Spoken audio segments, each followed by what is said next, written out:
Hey, thank you everybody for coming. This is an experiment with Facebook Live. I appreciate everybody at the Farm Sale who's organizing it this year.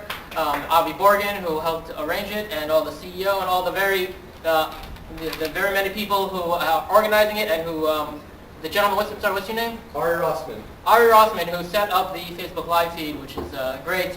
The topic tonight is officially Skype and Halacha, but we're going to start with a little bit of hashkafa first. You could call it hashkafa, a little light hashkafa, and that's just a simple concept that technology, and this is, I'm not saying anything particularly new or smart here, but technology changes quickly. There's Moore's law that, I don't know if it still applies, but it used to apply, that hardware or computer power doubles every year. Certainly social media and various other media changes extremely quickly. 10 years ago, almost nobody had heard of Facebook, and now it's huge. Blogs used to be huge. There used to be celebrity blogs. This is Blog Week at this farm sale. Blogs are not what they used to be. They're not so huge anymore. Blogs are not quoted in the Wall Street Journal as something, some big deal anymore. Some news. It's just a blog. No, email list used to be the big thing. And nobody really. They still exist, but who cares? And this poses a challenge. The challenge of changing technology. Let's take a step back though. The Gemara Shabbos says, "Asida isha sheteled b'chol yom." In the time of Mashiach, a woman's going to give birth every day. Now, whenever I think of that, I think of the joke about New York. In New York, every 30 seconds, a guy gets hit by a car. Poor guy. So the woman who gives birth every day, poor woman. So the Maharsha says, no, it's not a woman the same woman is giving birth every day. It's that the pace of life will speed. The pace of impregnation and gestation will speed, so that women will give birth more quickly. And in a small community, you'll have women giving birth every day, which nowadays doesn't happen. In a big community, it does. But basically, the Maharsha says in the times of Mashiach, everything will happen more quickly. And that's what we see today. Everything is happening more quickly. What used to take a change in technology, you'd have maybe one a decade, one every few decades. Now we have one a week, one a month. So I'd like to start out by talking about a change in technology that happened a long time ago, back when technology changed very slowly.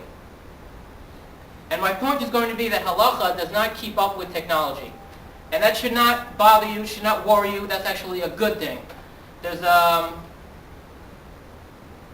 political philosopher, Edmund Burke, who's like kind of the father of conservative political philosophy. And one of his ideas is that the reason you should be conservative and things should go slowly is because quick change destabilizes society.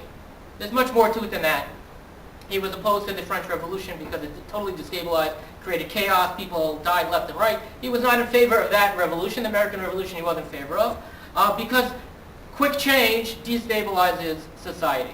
And there are people who would like to apply this to halacha also, to Judaism as well, that quick change in the Jewish community destabilizes the community. And we have a Masorah that we're holding, we continue generation after generation. If things change too quickly, there's a risk that Chalila, the Masorah, will be broken and we won't pass it on to our kids. There was this atheist Jewish philosopher, I forget his name, he didn't believe in anything.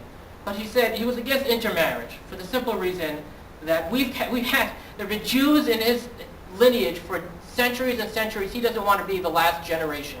He doesn't know what he's passing on, but he's got to pass it on. So we believe in something, and we were very concerned about passing that on. But there's much more to halacha than just don't change too quickly. There are ideas, there are principles, there's a philosophy of life involved in halacha. But that Burkean idea, there's something to it. We don't want to change too quickly, and if halacha lags behind technology, that's okay. Now, of course, you have a question in halacha, you ask your rabbi. And your rabbi is going to do his best job to give you an answer, and it might not be a good answer. It might be the best job that he has, because it takes a while for the poskim to wrap their brains around it. So I'll give you an example. Umbrellas. Umbrellas have been around for a long time, but they became popular in the late 1700s in Europe. And the Noda Yehuda walked around in Prague and saw people carrying umbrellas on Shabbos. And he said, "Oy vey, what are you doing? That's usher, possibly deraisa." So he shrieked gewalt, and he got people to stop carrying umbrellas on Shabbos. Bona because of carrying. Well, a minute. Well, it's a good question. It's a good question. No, not carrying. Not carrying. I guess there was an Eruv from Prague. I don't know. I assume there was some maybe it was in the courtyard, or whatever it was. Carrying wasn't the issue. The issue was bona, building. As we'll see in a minute. And around the same time, the Birkei Yosef quotes from David Pardo, a big Sephardi Gadol at the time. He also Paskin. He wrote a commentary on Tosefta, the Chassid David, and on the genius. He also said it's also you're not allowed to. There were some Rabbanim, largely lower level Rabbanim, who were saying, they analyzed them. They said, I think it's mutter to open an umbrella, carry it around on Shabbos in an Eruv. But those two big poskim said no. Chai Adam, so that was Yehuda's Tshuva 1773. Chai Adam in 1809, he published his Sefer where he says it's also to carry and open an umbrella. And after that, basically, it became standard. Nobody carried an umbrella. Fast forward a few years. It was an Ohel, not Bona. Ohel. Yeah. Problem with Ohel. So a few years, and they asked the question, is it really usher? So the Chasam Sofer has a tshuva from 1813, where he discusses all the possible questions. Is it bona? Is it ohel? And he has many different reasons where he thinks it's mutter. It's mutter to open an umbrella and carry it on Shabbos. But he said, no, Yehuda said it's usher. I cannot go against the Noda of Yehuda. So the Chasam Sofer himself says, all I can allow you to do is ask a Gentile to open it for you if you need an umbrella. Even though I thought it was mutter. And there are other post-game to Tiferes Yisrael. So Tiferes Yisrael on the Mishnayos. He has a commentary on Mishnayos at the beginning of Moed. If you haven't seen it before, look in his introduction to Moed. Many, many pages. Brilliant, very important. So his introduction to Shabbos, which is that introduction to Moed, it's called Kalkelos HaShabbos, where he goes through every milach and talks about what does it mean, how do you apply, very interesting stuff. He has a long section on umbrellas, where he concludes it's mutter. He thinks it's mutter to open an umbrella on Shabbos. But the Noda of Yehuda said no, and nobody does it, so he's not going to allow it. And fast forward to today. It's just accepted that you're not allowed to do it. An interesting case, the Machaneh Chaim, so Reb Chaim Sofer, not related, who was a student of the Chasam Sofer, was asked this question. There was a doctor on Shabbos, had to go visit a patient. There's no rush, but it's because she had to get there sometime in the night to check on the patient. If you didn't get there, there was no rush. If there was a rush, they would have said, just go. Don't ask, just go. But he had to get there at night. It was pouring rain. Should he open an umbrella and take it? Or should he drive a horse and a carriage? Both are usher. So the Machaneh Chaim was a student of the Chasam Sofer. Says he disagrees, goes through his Rebbe's tshuva, the Chasam Sofer tshuva. He said, disagree with all of it. I really think it's usher, possibly deraisa, to open an umbrella, but I can't disagree with my Rebbe. So he said, well, what should you do? So driving a carriage is for sure derabanan. It's not a car, it's a horse and buggy. Opening the umbrella, he thinks, he agrees with Noda Yehuda, might be usher deraisa. So what does he do? So he said, ask a Nokri to open it and carry it with you, so that way he refused to make the choice. Because you can't, so what I'm trying to emphasize here is that halacha is not just what do the texts say. There's a history to halacha, and there are personalities involved, and it changes over time, and you can't ignore history. Once everybody thinks something is usher, to say it's mutter then is a big deal. Now, technically, any posek can disagree with any other posek, but really, you have to have a little humility, and you have to understand who you are in relation to the past. And even the Chasam Sofer said, I'm not the Noda Yehuda, I can't disagree. Chazon Ish, many years later, so he disagrees with Noda Yehuda. He thinks Noda Yehuda. So he gives two reasons why he thinks you're not allowed to open an umbrella on Shabbos. So Chazon Ish was a very creative, innovative thinker. So Chazon Ish, he says, number one, maybe you're fixing, it's a tikkun kli, you're fixing the umbrella by opening it, which is very difficult to understand. You're fixing it. It's made to open and close. But the Chazon Ish has a unique opinion on that. And the second thing he says, look, everybody assumes it's usher to permit that is pares geder. You're just going to break the whole chain. You have a history. You can't just erase our history. I found that fascinating but enlightening, because halacha is not just about books. There's a process to it, and you got to follow the process. And not everybody has an opinion. Who has an opinion is really entitled to an opinion. There's I think in the early 1600s, there was some war going on in Europe, and the Tzemach Tzedek, not Lubavitch, Menachem Mendel Krachmal, who was a posek, he was asked his shiloh. So in the middle of war, people are dying left and right. Nebuch is terrible. So a man's wife, Nebuch, dies. He's a widower. His father-in-law's wife, apparently his second marriage. Also, his father-in-law was nifter also. So he wanted to marry his father-in-law's widow. Keep it all in the family, right? They all knew each other. Spent Shabbos together. I guess they weren't so far in age. So it wasn't his mother-in-law. It was his father-in-law's second wife. Father-in-law passed away. The wife passed away. Middle of war. No Rav was around to ask. So they asked the local Talmud Chacham who was learning in Kollel. And the local Talmud Chacham said, yeah, you can, it's okay. So they got married. After the war, the Tzemach Tzedek found out about it, and he was livid. Machlok is exactly whether that marriage is allowed. He held it's asur lechatchila, muter b'diavad, meaning you're not allowed to conduct that marriage. But if they're married, so no, you don't have to divorce. It's okay because it's a big machlokas. So you think, okay, so they're married, right? They're married. You don't force him to get divorced. It was the middle of war. They asked the Talmud Chacham. He said, no, you didn't ask a Rav who was capable of paskening on that shaila. You violated, that's considered mazid, intentional, and therefore he forced him to get divorced. Wow. He said you have to be a balei hara hameforsomim. You have to be famous. To pasken on a difficult question like that, you don't ask the local guy in the kollel. You don't ask the local Rav. You have to ask a posek. It's quoted in Pischei Tshuva, you're right there, in Simon Sadi Test. So that's quoted halacha, that on difficult questions, if you don't ask someone who's qualified, a real posek, you didn't ask anybody, and you're amazing. Wow. Okay. Second example, electricity. And I'm picking this on purpose because a lot of people say, the rabbis just don't get electricity. Sheker v'chazov, that's so untrue. In around early 1900s, maybe 1903, so there was a Torah journal published in New York. There actually was Torah in New York before World War II, believe it or not. They published a Torah journal. They had an article from the Aruch HaShulchan about electricity on Shabbos. Are you allowed to flick a switch and turn on an electric light bulb? I think that was a shiloh. I've never seen it. Who has a Torah journal from 1903? I don't have it. So the Aruch HaShulchan is very, very lenient. He says flipping a switch is not directly doing a malacha, it's grama. You flip the switch, the activity happens over there, you're only indirectly causing it. And he's not the only one who said that. There's Tzvi Pesach Frank, the Rav of Yerushalayim, so he also held that way. If you flip a switch, it's grama, which has huge implications. Nobody paskins like that Aruch HaShulchan. Nobody paskins like that Tzvi Pesach Frank.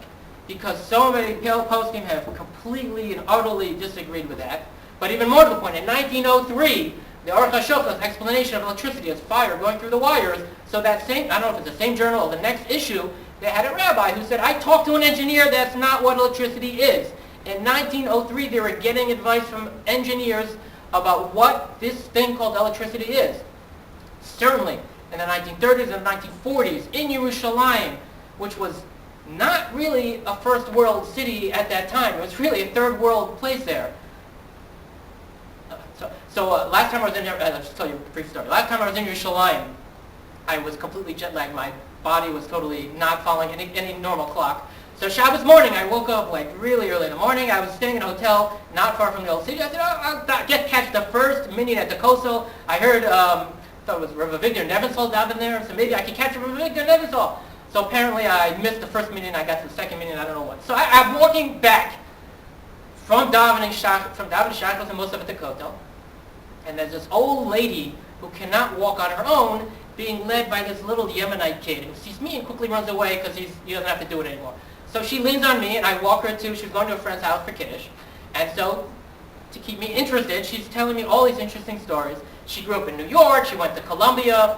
Not long after the 6-Day War, she and her husband said, let's make Aliyah, move to the old city. In those days, I guess it was cheap, I don't know.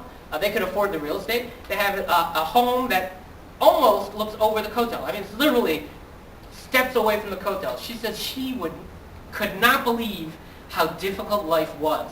They were starving. They couldn't drink. There was no water at times. It was such a difficult life. All the kids moved away because it was so difficult to live in Yerushalayim in those days. And that was the old city. Rav Shlomo Zalman, I think he lived in the new city, but even still, it was very difficult. They didn't go to college. Rav Shlomo Zalman Auerbach never went to college. But in the 30s and 40s, he wrote about electricity. He consulted with all the greats.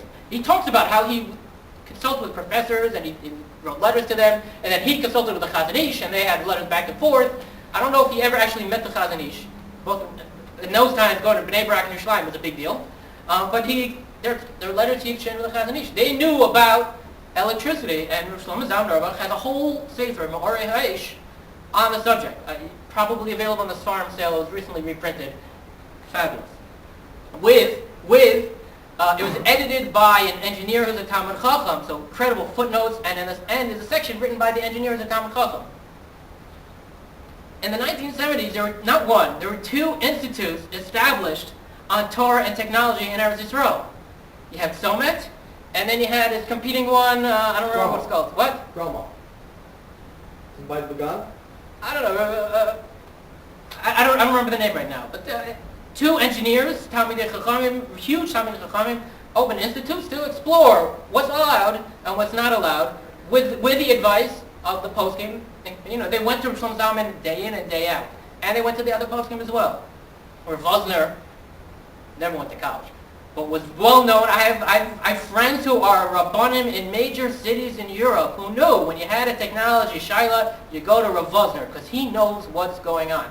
Zatzal, he was nifter a few years ago, but until very recently. 2 years ago? Okay, so I'm just rambling at this point. But electricity, so Rav Kook has a tshuva on electricity, which was not published until the 70s, so it kind of missed. It's a brilliant tshuva, but it missed all the excitement and nobody knew about it until the 70s, and then I don't know if he discovered it, but the person to make it most famous is Rav Eliezer Melamed. In his Pnei Halacha on Shabbos, the English edition is probably available at the Sfarim sale. So I want to get invited back next year. So he talks about, Rav Kook holds, electricity is literally Aish. And he says, not Aish fire. I know there's no fire going through the wires, but the definition of Aish is not fire that we see in our fireplace. It's more expansive. And he has an expanded definition of Aish that includes electricity correctly defined. So he holds, and using any electricity is an Isser D'Oraisa. Now, like I said, this tshuva missed all the excitement. It's in the 40s and the 50s, and I believe what the standard view is, Rav Henkin laid down, was Lechatchila we are machmir, that using electricity is D'Oraisa. But in cases of need, we're more makel because there are more makel opinions that maybe it's D'Rabbanan. So we're more makel when the need comes. So Rav Nachum Rabinovich, who had a relationship with Rav Henkin towards the end of Rav Henkin's life, and Nachum Rabinovich is Baruch Hashem alive today, she's long and well. So when he paskins for his Talmidim, who are soldiers in the Israeli army, he uses Rav Henkin's guidelines that in a case of need, we can be more makel that it's D'Rabbanan, but otherwise assume it's D'Oraisa. I think that's a standard. But I hear, like on the blogs, on the Facebook stuff, people saying electricity, maybe it's not us, or the rabbis don't really know. It's insane after all these years of engineers, literally, rabbis who went to engineering school and studied physics and have PhDs. It's just totally divorced from reality to say that some of these rabbis just don't know anything about electricity. But interestingly enough, the Chazon Ish had a very strict opinion on electricity. He holds his bonnet, and it's a deraisa to complete a switch, complete a circuit, or to close or open a circuit. His opinion has weight, even though many people disagreed with him, including Rav Shlomo Zalman Auerbach. His opinion has a lot of weight because he was first and because he's a Chazon Ish, and he has such weighty impact, and everybody is scared of the Chazon Ish. To be a posik, you have to be fearless, but you also have to have humility. And how you balance that, I have no idea. I'm not a posik. That's probably one of the many reasons I'm not. But a posik also has humility, and to disagree with the Chazon Ish is possible, but it's a big deal, and you don't want to do that unless you have to. Okay, so the official title of this lecture was Skype and Halacha. Let's talk about Skype. So what is Skype? Skype is just an example. Skype, you can communicate from your phone have a video phone call or video call with other people. It's also the same thing as FaceTime. We're doing Facebook Live now. It's essentially largely the same thing. Facebook Live is just one way. Skype and FaceTime is a two-way conversation. It's a geweldige thing. It's a wonderful thing. My daughter was in Eretz Israel. She went to my sister's house, got the Wi-Fi, and we Skyped, and I got to see my daughter, who was away for a year, so it was a wonderful thing. That raised a shiloh. Raised a big shiloh. I asked for Shlomo Aviner, but we'll get to that. Hold on. What are you allowed to do in Skype? So it's not uncommon, sad, but it happens. Women tend to outlive the men, and so you have an older woman who has never said Havdalah in her life, and now she's 85, 90, and she doesn't have a husband around to say Havdalah for her. So it's a shiloh whether a woman can say Havdalah, because the question is the bracha Borim Ori Ha'esh. Can a woman say that bracha? It's a shiloh. Generally Ashkenazim are strict, and a woman doesn't say Havdalah unless push comes to shove, and she has to say Havdalah. So a few weeks ago, I was away for Shabbos at a simcha, and my wife stayed home for a different simcha, for the other part of the simcha. So I wasn't there, so what'd she do for Havdalah? My wife and my daughter, they went to my next door neighbor. He said Havdalah. No big deal. But not everybody has a next door neighbor. And not everybody's comfortable doing that. So what should a woman do who can't say Havdalah for herself, even for psychological reasons? You're 85, you never said Havdalah in your life. It's hard to, I'm not going to say teach someone a new trick, but it's hard for someone psychologically to do that. If you think about it, it would bring many people to tears. Why shouldn't the woman say Borim Ori Ha'esh? So, it's a good question. Why shouldn't a woman say Borim Ori Ha'esh? Let's table that for after. I've already gone on way too many tangents, and I don't want to keep people here too long. So many people. So the question was asked: can a woman or can a son call his mother, his elderly mother, while he says Havdalah, and say Havdalah on the phone, and have an older woman be Yosei Havdalah on the phone? Skype would be even better. Although, so what are the questions? Number one, can you be Yosei a mitzvah through the phone? And through Skype, can you say Borim Ori Ha'esh? There's a candle. Looking at my fingernails, can I say Borim Ori Ha'esh? So this is a general question of can you be Yosei mitzvahs on the phone? And I'm about to completely contradict everything I just said. So the earlier poskim, when they talk about this, they say, yeah, pretty much. Rav Kook actually has a tshuva. Can you be Yosei mitzvah on the phone? He says everything except for shofar. Because shofar, you have to actually hear the shofar. You can't even hear an echo. It can't be disturbed in any way. But everything else, you could be Yosei. Minyan? I'm sorry? Minyan? Can you count for a minyan? Virtually. You can't, right? You can't, but it's a separate question, but you're correct. No, you can't count for a minyan on the phone, through the internet, through Skype. So you Pesach Frank, the Chazon Ish, Rav Moshe, they all say you can be Yosei at least rabbinic mitzvahs through the phone. But all the later poskim, from the later part of the second, not all, but generally speaking, the thrust of a poskim of the later half of the 20th century is you can't. Shlomo Zalman Auerbach, Rav Yosef, the Sister Eliezer, the Minchas Yitzchak, Rav Moshe Sternbach, they generally say you can't be Yosei a mitzvah over the phone. Why? Because you're not actually hearing the voice. You're hearing an electronic reproduction of the voice. So you can't be Yosei mitzvah with an electronic reproduction. The Minchas Elazar was asked this question pre-war. Phonograph, a record. Well, Anyone here remember what records are? I see two people over there who might remember. So my kids have no idea what a record is. I mean, I'm sure they must have learned about it in history. But when I grew up, there were records. So you put a record on, and he was asked, you hear chazanos. Chazanos on a record, big deal. They used to sell lots of records. So can you say amen to a bracha on a record? And he said, no. You're just hearing a reproduction of something that someone once said. That's not a bracha. But And the same, even if it's live. Oh, so you ask me if it's live. You ask me a good question. Hold on one moment. We'll get to that right now, because that's an excellent question. But even if it's live, I'm not going to get... Your question is even better than what I'm about to say. Even if it's live, it's still an electronic reproduction. So to be Yosei a mitzvah, you're not actually hearing the mitzvah being done. So therefore, I saw Rav Haskell Lupstein quotes Rav Soloveitchik as saying that you could be Yosei Megillah through a microphone, And Moshe Sternbach has a tshuva where he says you could be Yotzei Kriyas HaTorah, the Torah reading, through a microphone. Why? Because you don't actually have to hear the person's voice, you have to hear the reading. So through the microphone you're hearing the reading, just not the actual person's voice. Okay? Sorry? Not on Shabbos. During the week. During the week. A fast day. You know. So to your question before, can you answer Amen to an electronic reproduction? And if I could add a little to your question, if I could be presumptuous, there's a Gemara in Sukkah that says in the shul in Alexandria was so big, people didn't hear all the brachas, so they'd raise a flag when it was time for people to say Amen.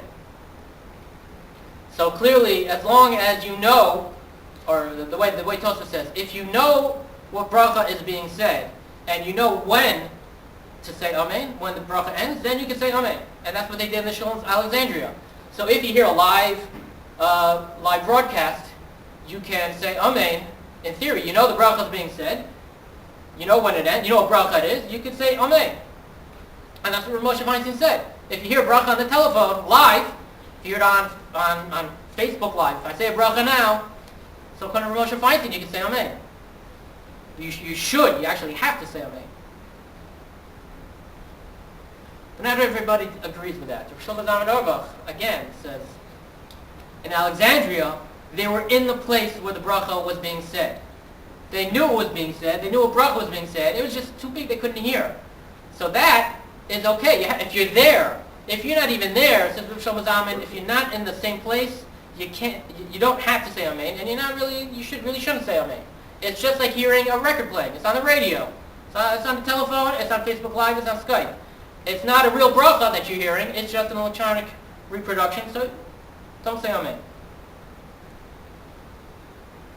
Rav Elyashiv says it like this. It says, if you received a telegram, I don't even remember telegrams. Telegrams are once a thing. You receive a telegram saying at 11 a.m. on this day, I'm going to say a bracha, so you wait for 11 a.m. and you say Amen. So you know what bracha is being said, you know what bracha is being said. You're not there. You don't actually hear it, you just hear an electronic reproduction. So of course you don't say Amen. You don't actually hear the bracha. Now again, Moshe Feinstein said you should say Amen. You have to say Amen. If it's live. If it's not live, for sure not. So what did we see? So we just saw that the thrust of halacha in one generation was to allow being Yotzei Mitzvahs electronically, and then it switched. So what happened? What did I just say? I just said you can't. It's complicated. There's no simple formula. You got to balance it all together. The weight of the personalities of the poskim, how strongly did they feel? The Noda Yehuda felt very strongly it was also to open an umbrella. How strongly do you feel? And it's really up to the poskim involved. Now, if you ask look, I can give you my opinion on any subject that you want. I got opinions galore. Do my opinions count for anything? No. If you follow my opinion over Shlomo Zalman Auerbach, you're a fool. So who's opposed? If the answer isn't obvious to you, then ask your rabbi. He should know. Okay, so here's the shayla that I was going to talk to you about. So my daughter was in Eretz Yisrael. I Skyped with her. So the Gemara in Bracha says, if you don't see your friend in 30 days and you see him again, it brings you joy, you say Shechayanu. If you don't see them in a year, you say Baruch Mechayim Esim. You say Mechayim Esim. With shame and malchus. So the Rashba has this question. We think it's just nowadays. Even in the times of the Rashba, there was such a thing as a pen pal, where they would write letters to each other. Nowadays, email, Facebook friends. Facebook friends, the equivalent that existed in the Rashba's time. And he wanted to know, if you see a friend you've never seen before, ever in your life, you just exchanged letters, and you were so happy to see them, do you say a Shechayanu? And he said, Rashba says, well, let's take a look at the Gemara. The Gemara says, if you haven't seen your friend in 30 days, or if you haven't seen your friend in a year, and now you see them, then you say the bracha. If you've never seen the friend before, that's not in the Gemara. There's no bracha for that. So he said, no, you don't say a bracha. And that's how Shulchan Aruch passes. If you've never seen your friend before, so if you go to TweetUp is like a meetup for friends on Twitter. If you go to TweetUp, all you've done is tweet it to each other.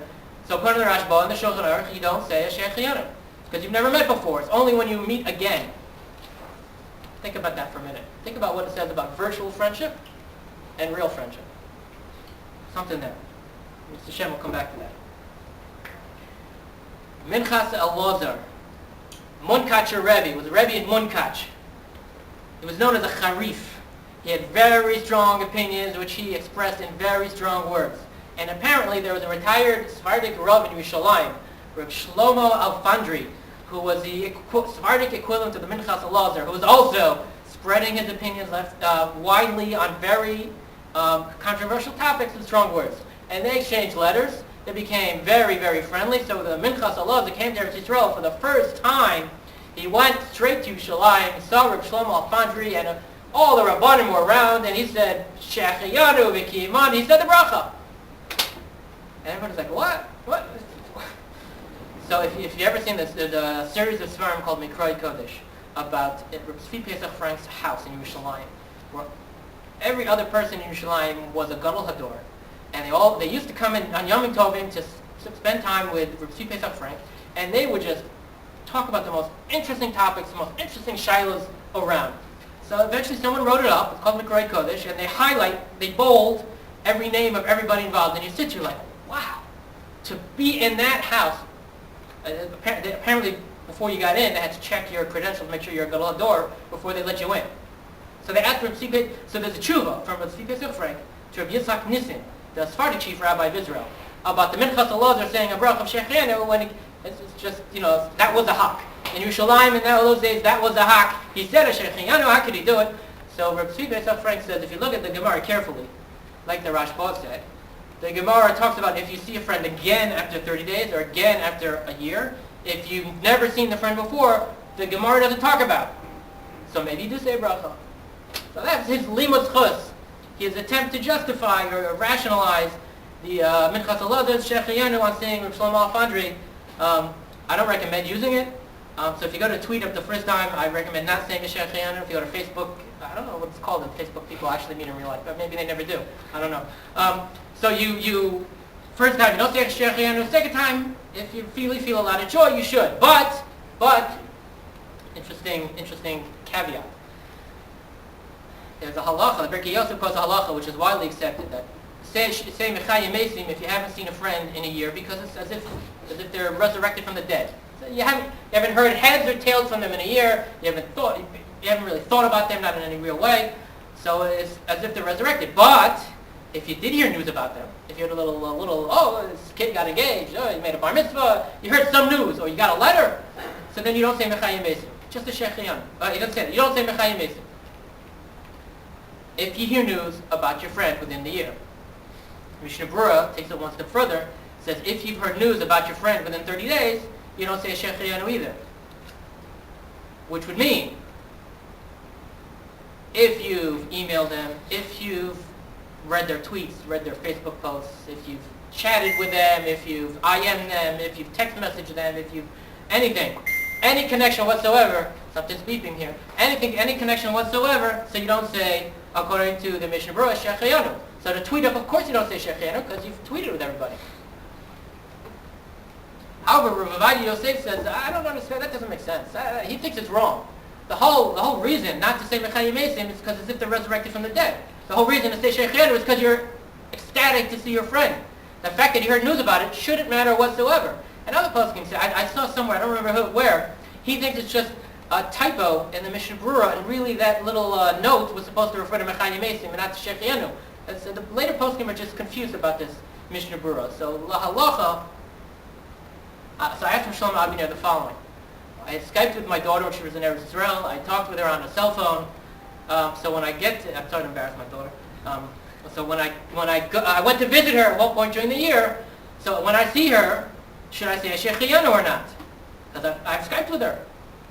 So Shlomo Aviner responded, say a Shechayanu. If you're happy to see your daughter, say a Shechayanu. Skype is not real. Skype is just much less than a real life interaction. Avi, you and I, we've emailed, right? It's much better to see you. I'm so happy to see you in person.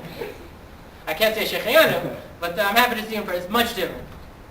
Sorry, you had a question. Yeah, I was curious if, let's say Skyping would count. Let's say you don't see each other for 30 days, and you Skype after 40 days. Do you make a Shechayanu on the site? So even on that, so Rav Ovadia Yosef would ask the question. Let's say you see your best friend, and he's on he rises and he's on a TV program, and he's interviewed on TV. You haven't seen him. Do you say Shechianu on seeing your friend on TV? Not that he's saying, well, you can watch TV. The Rabbi Yosef never permitted watching TV. Don't get me wrong. But if you see that, or he used to give a shiur on satellite TV. I remember in Brooklyn, everybody used to pack into the show, multiple shows at some point to hear it. So let's say you hadn't seen his satellite TV shiur in a month, and then you go again, and you're so happy. Ooh, Chacham Avadia, do you say Shechianu? So he said no. He said no. Seeing someone on TV, hearing them on the radio, seeing them on the phone, and I assume, I believe it's the same on Skype. It's just not the same as seeing them in person. And so you don't say Shechianu on seeing someone on Skype, and seeing them on Skype doesn't ruin your Shechianu. So when you see them in person, you can say a Shechianu. Mechayim Mesim, you can't. After a year, even if you Skyped and emailed, so that ruins the Mechayim Mesim. So let's take a step back for a minute and just learn a little hashkafa from this halacha. I'm a little older than most of you here. Not everybody, most of you. I can tell you for sure, 100%, friendships, community is in person. It's not on Facebook. It's not on email. I used to have a whole community on my website, on my blog, in the comment section. And I don't dislike any of them. I enjoyed that, but it cannot compare to my neighbors and the people I see in shul every day, and the real life family, because the interactions in person are just that much stronger. Does technology change that? I don't think it ever can. Maybe I'm just old-fashioned that way. Maybe you're millennials. I don't know. Maybe you're younger than millennials at this point. So machlok, you're stuffing millennials. My kids joke around. My oldest was born in 1995, and then my youngest was in 2006. So most people, the first ending point of millennials is 1995. So my daughter is Vadai millennial, and all the other kids are Suffolk millennials. So they don't even know what generation they belong in. They're so confused in the world. Most of you are probably Suffolk millennials, I would guess, if you're below the age of 21. So you say, whatever, it doesn't really matter. No, I'm Vadai Gen X. Vadai. But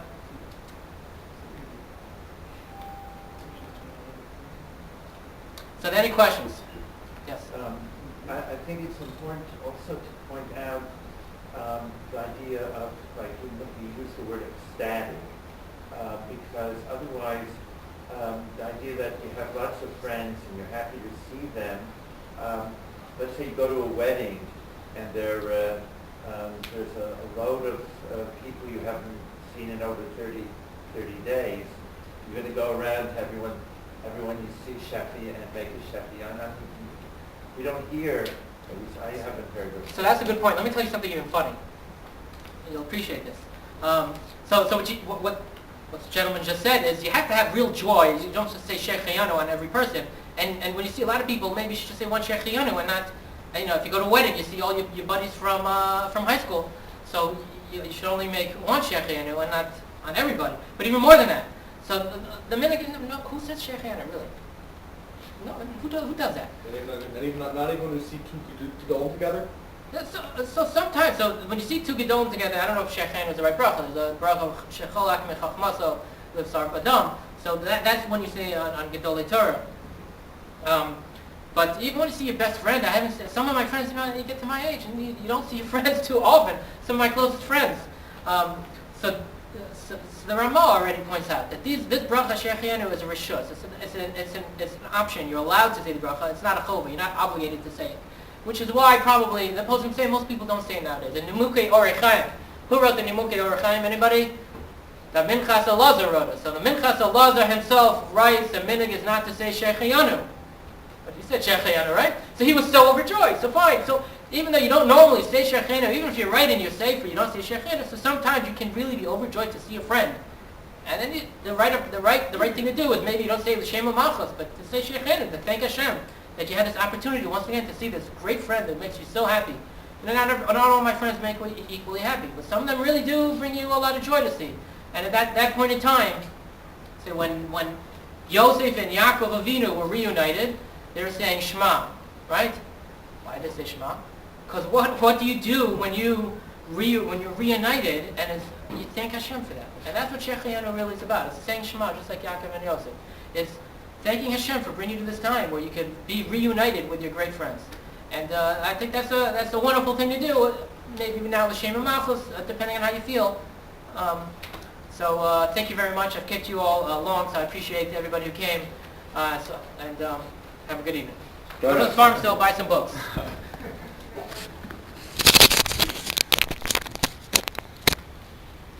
Ending live video.